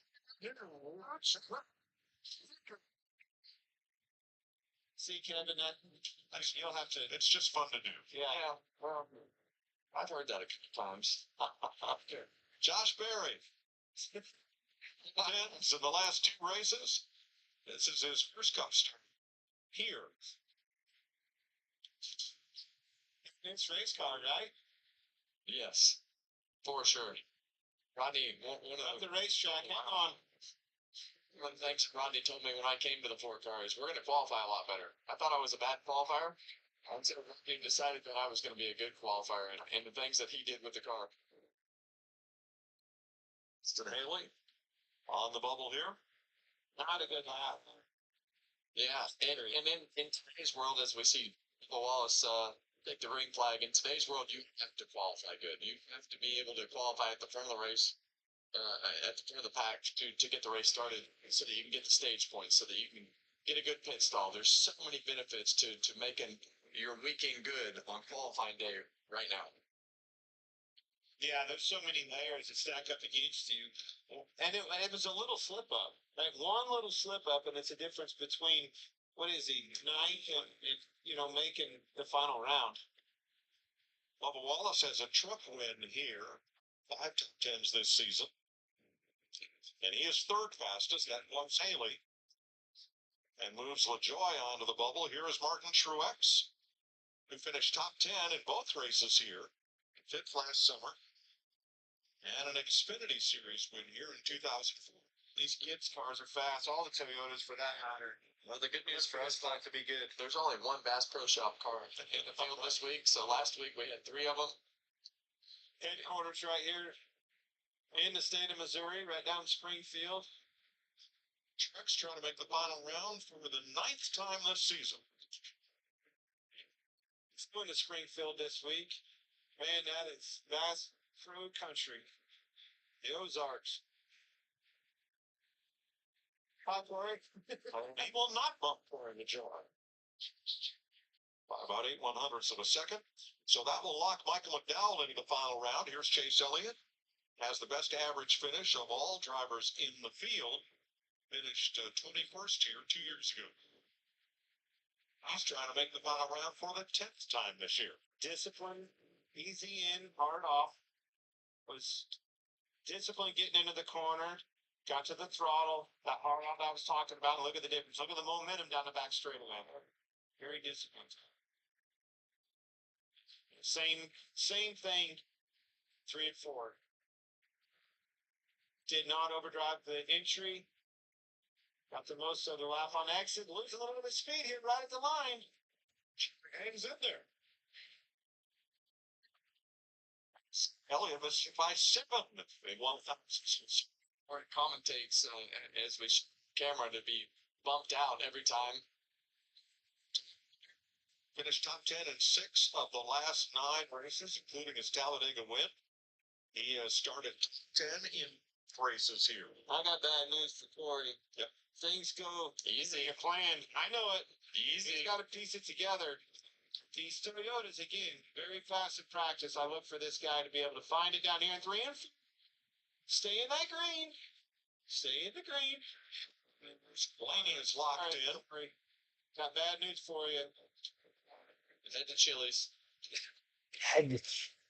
Reddick locks himself into the final round. And that bumps the joint. I can use some chilies right now. All right. That's Brad Keselowski.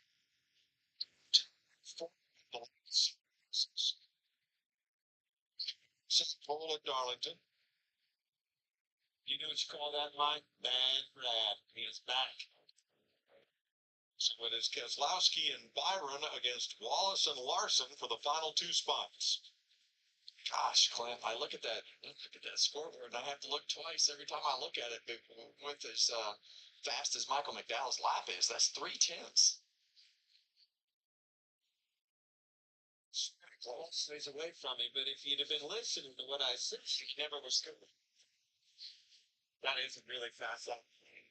Brad Keselowski bumps Kyle Larson out of the Fast 5. As fast as Denny Hamlin was in that first group, he only ran a 58 to McDowell's 31 near 20. And Keselowski locks in Bubba Wallace. So the final spot is between Keselowski and William Byron. It's not every day that you're 3/10 faster than the field.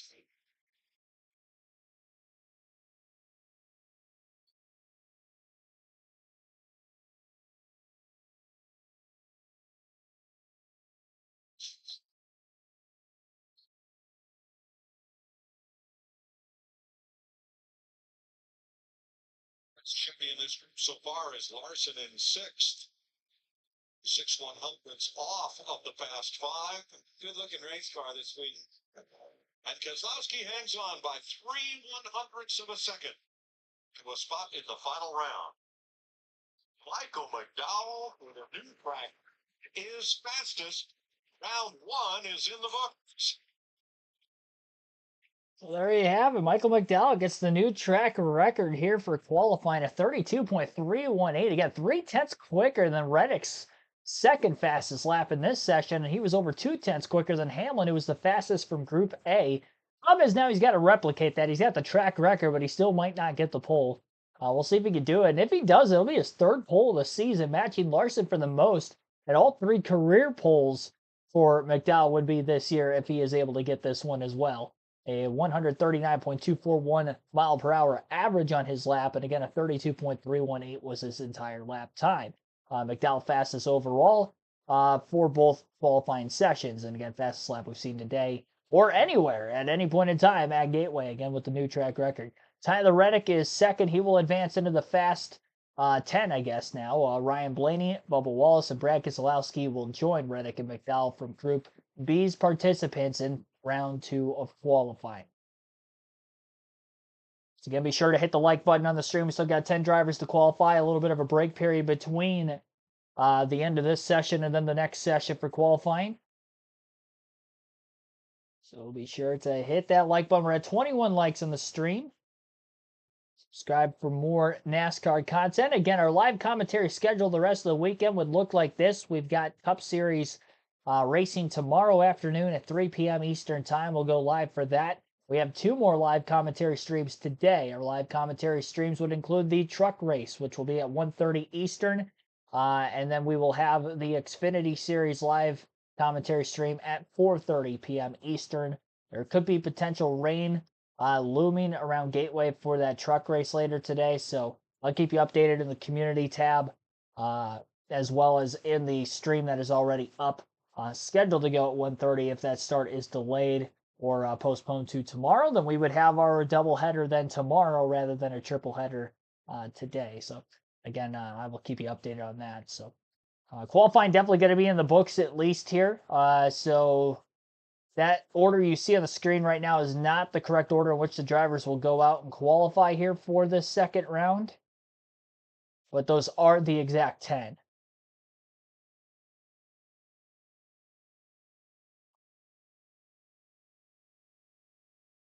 See, now the SMT is going to be interesting because they get to look at McDowell's lap during this break period and try to replicate what he was able to do. Here's Jamie Little with Michael McDowell, though.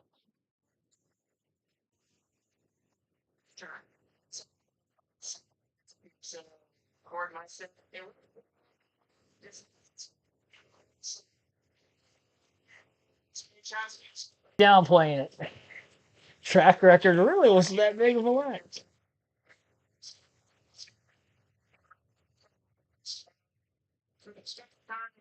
The chip that's some really special friends, so hopefully we get a poll for them.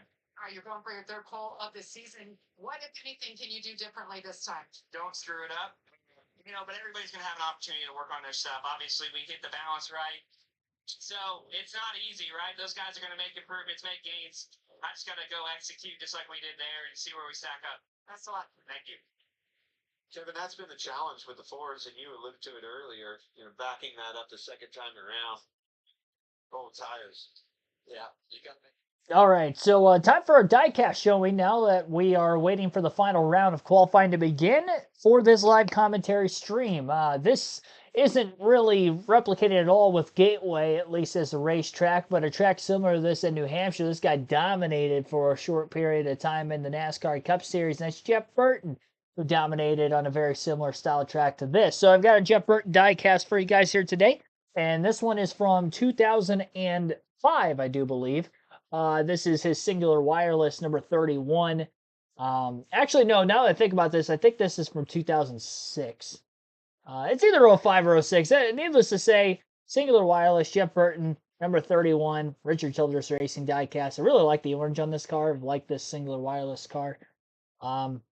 Probably my favorite Jeff Burton diecast, honestly.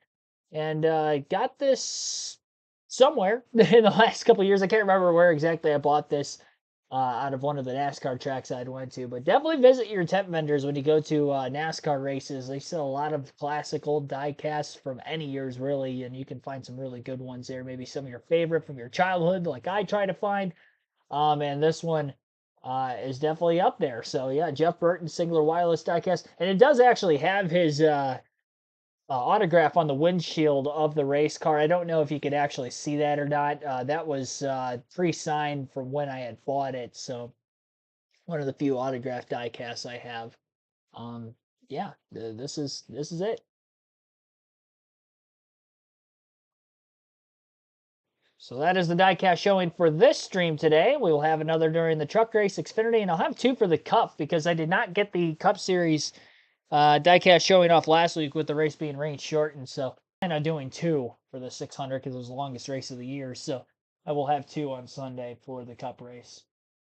Running out of ones to show you guys. I think I only have like 5 or 6 more that have not shown off yet this season of the 124 scale. So I'll move to the 164 scale then when we get through all of those.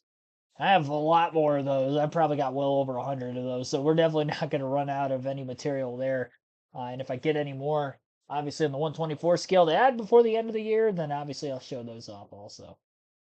We'll take another ad break. Again, you're listening live to qualifying at Gateway for the NASCAR Cup Series. And we'll get into this session here shortly.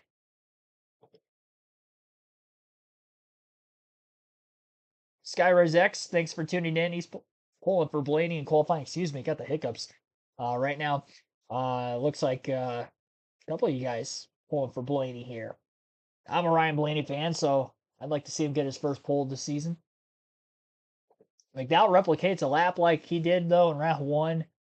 That's going to be tough to beat. It's going to be tough, though, overall. I don't think you're going to see a whole lot of pickup from round one to round two. Usually you get the heat cycle on those tires. Tends to hurt the lap times just a little bit. But you never know. So Kyle Busch will be the first driver to qualify because he was fifth in Group A. That I can guarantee. After him, I'm not sure the exact order from Group A. So we'll just have to wait and see as they appear on screen.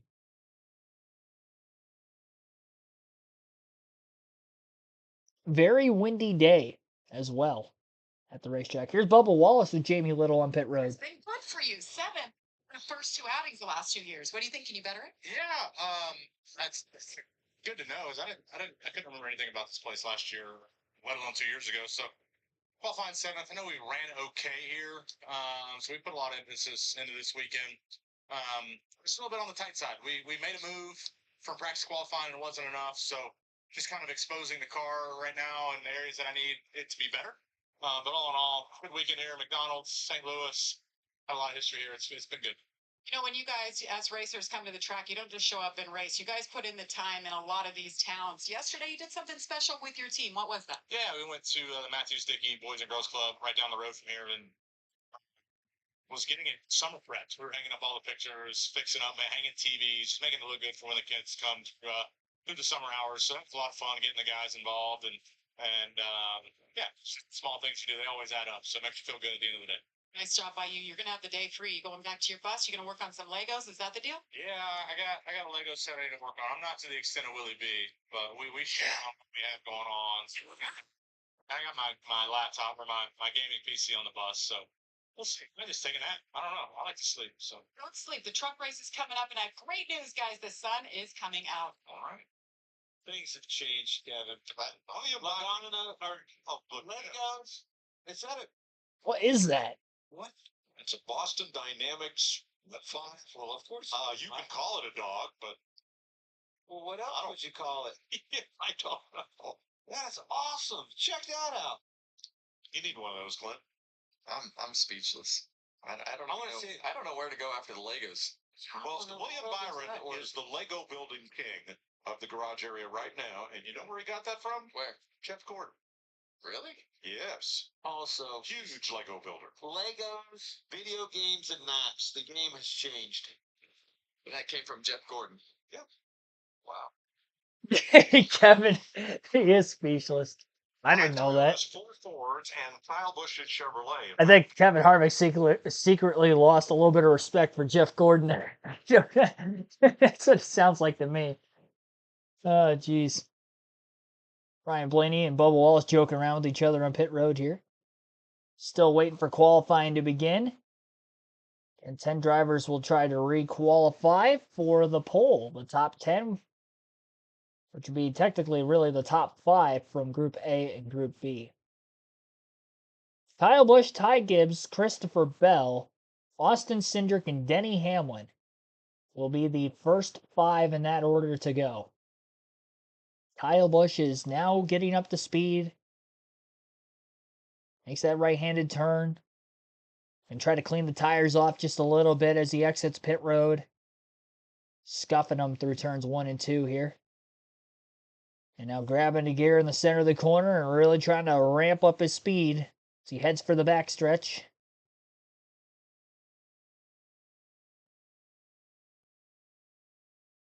Kyle Busch has a pole this season already, looking for his second of the year. Up off the exit of turn 4. Coming to get the green.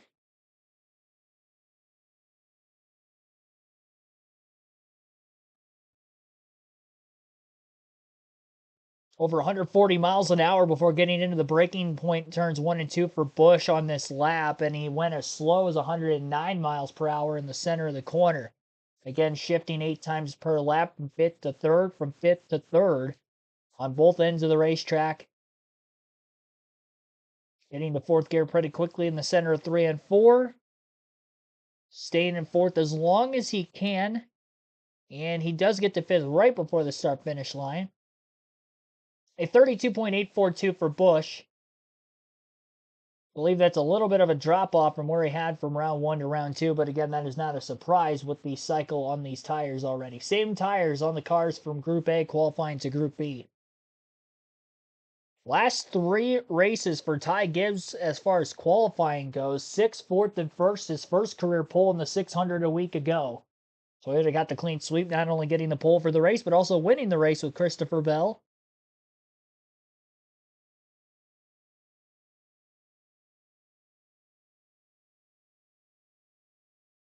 Gibbs not as quick as Kyle Busch, at least by way of the ghost car on Fox's graphic. Through turns 3 and 4, Gibbs tracks into the green. A much better exit to turn 4 than Busch. That was a difference maker in the 2 lap times. And Gibbs did get a little bit quicker. Slightly less than 0.03 of a second faster than Busch's lap of 32.814 for Gibbs. And now Christopher Bell, last week's Coke 600 winner, is going to be looking for another pole this season as well. Bell qualified on the pole at Kansas. That was his first of the season up to this point. And he qualified 3rd for the 600 last week, ran top 5 the entire race, got a couple playoff points, 6 to be exact, after winning stage 3 in the race. With that 4th extra stage, and again, the race results were the finishes of stage 3 as they didn't get to the end of stage 3 at the time it was called. For rain, of course, again. 32.687 for Bell. And that lap time was somewhat closer to his round 1 lap time. Can't say the same for Gibbs and Busch, but pretty good there for Christopher Bell. And now Austin Cindric, who was 2nd fastest from Group A, qualifying in round 1 and 6th fastest in practice overall, trying to get his 2nd career pole at Gateway. Qualified on the pole in the inaugural Cup race here in 2022. Also won the first stage of that race as well. The first stage in the Cup races at this track are relatively shorter compared to stages 2 and 3, and I believe that is the case again here this season as well. Don't even have to make a pit stop for fuel purposes in the first stage. Kind of similar to the way the stage layouts are at Phoenix Raceway as well.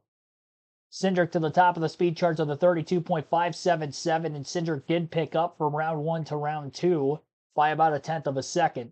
Denny Hamlin, who was in the 32.5s in his qualifying lap in round 1. Going to also try to pick up to have a shot at the pole on Cindric.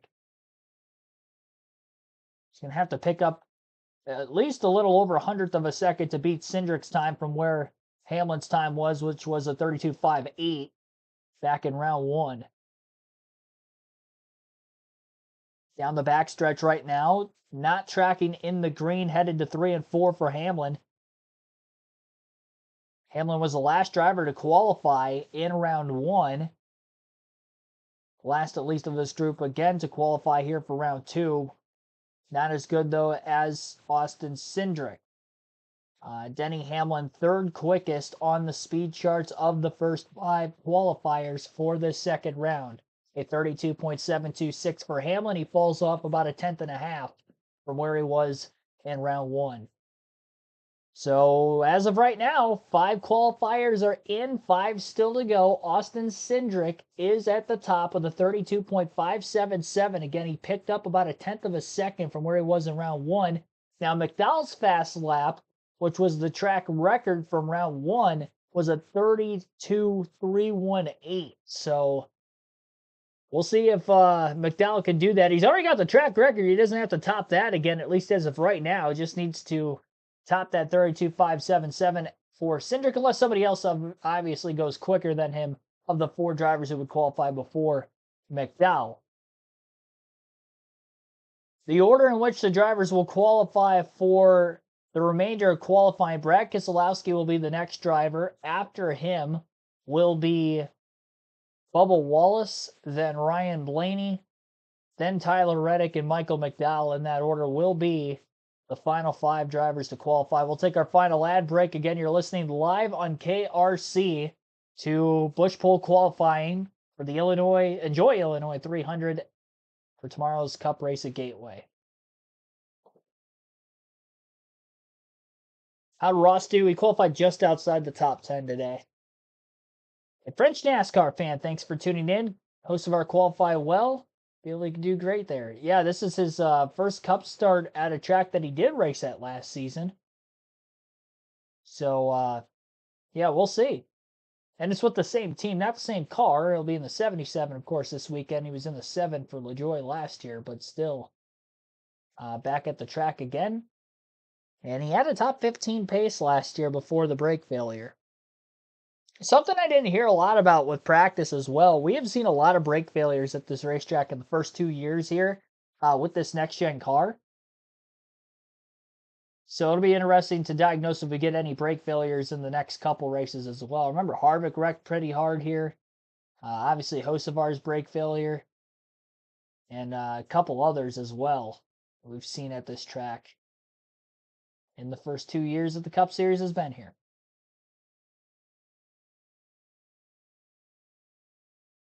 Yeah, a bunch of people talk about that robot dog.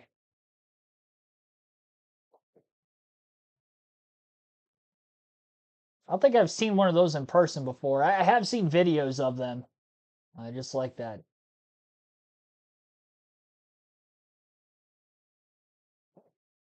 Definitely not something you see every day. At least nowadays. Maybe, 20, 30 years from now, maybe it'll be more normal. Who knows? We'll see where the future takes us. Keselowski starting his timed lap.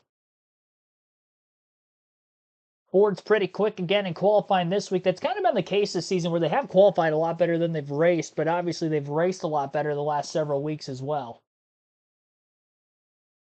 Keselowski not tracking well to beat Cindric's lap. About a car length behind him, at least by way of the ghost car, headed to turn 3. A lot harsher in the braking for Keselowski. Gets on the brakes a lot later, which allows him to not get to the gas as soon as Cindric did. And Keselowski is 4th fastest on the speed charts with a 32.753. So 4th of 6 here in this final round of qualifying. Bubba Wallace, who was top 5 in not only Group B's qualifying session, but also he was in the top 5 in practice overall. So the Toyotas, again, have speed. The other Toyotas that were in the top 5 in practice are also right here in qualifying trying to go for the pole. Those other 2 were Tyler Reddick and Ty Gibbs. Gibbs has already qualified. He's 5th of 6 right now, and Reddick will be the second to last driver to qualify for the pole here today, or at least attempt to go for the pole. Bubba Wallace, 7th in the first 2 years of qualifying here at Gateway. Trying to do better than that here today.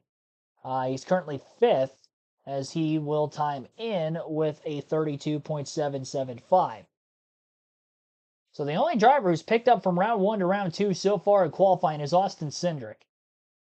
And he was one of the early drivers to go out and make a qualifying lap back in the first group of cars, so maybe a longer cool-down period could be beneficial for him. Ryan Blaney was one of the early drivers to go out for qualifying as well in that last group, teammate of Cindric.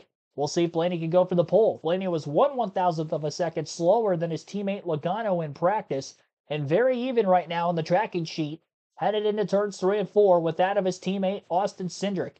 Grated through the center of the corner. Now getting back to the gas, he's going to lose a little bit to Cindric, and I believe Cindric is going to hold on.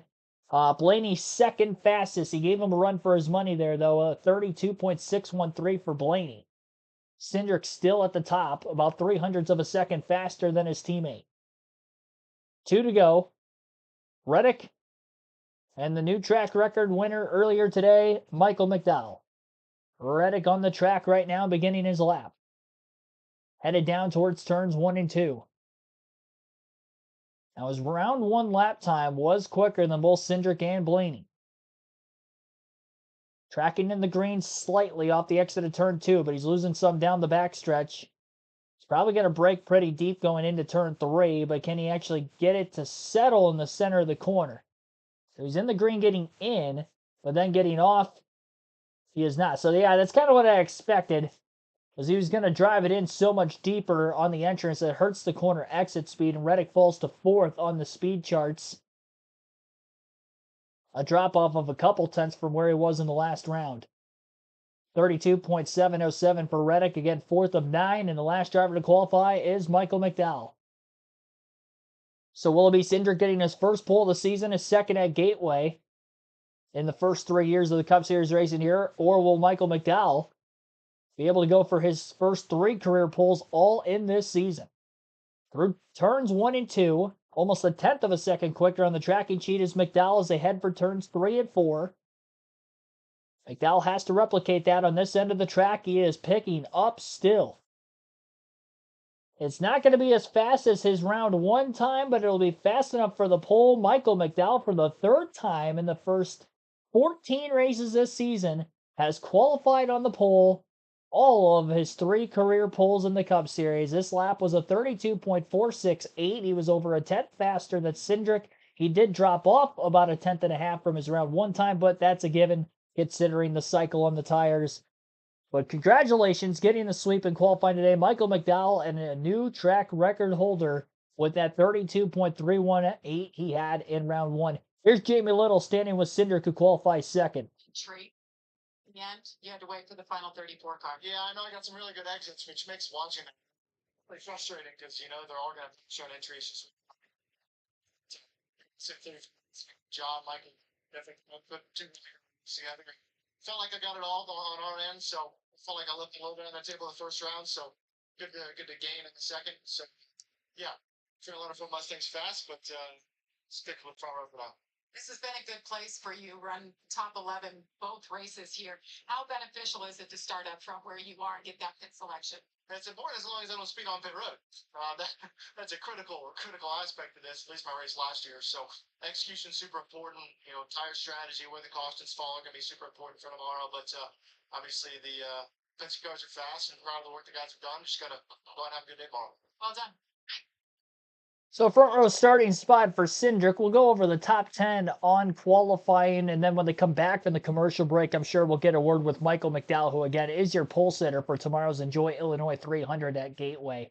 Michael McDowell, Austin Cindric, again on the front row. 3rd pole of the season for McDowell, all 3 of his career. 2nd front row start for Cindric. Again, his first was the pole time he had back in the inaugural season here in 2022. Ryan Blaney and Christopher Bell will line up in row 3, so top 3 positions, all Fords, and then the next 3, all Toyotas. Those 2 Toyotas in row 3 would be Tyler Reddick and Denny Hamlin.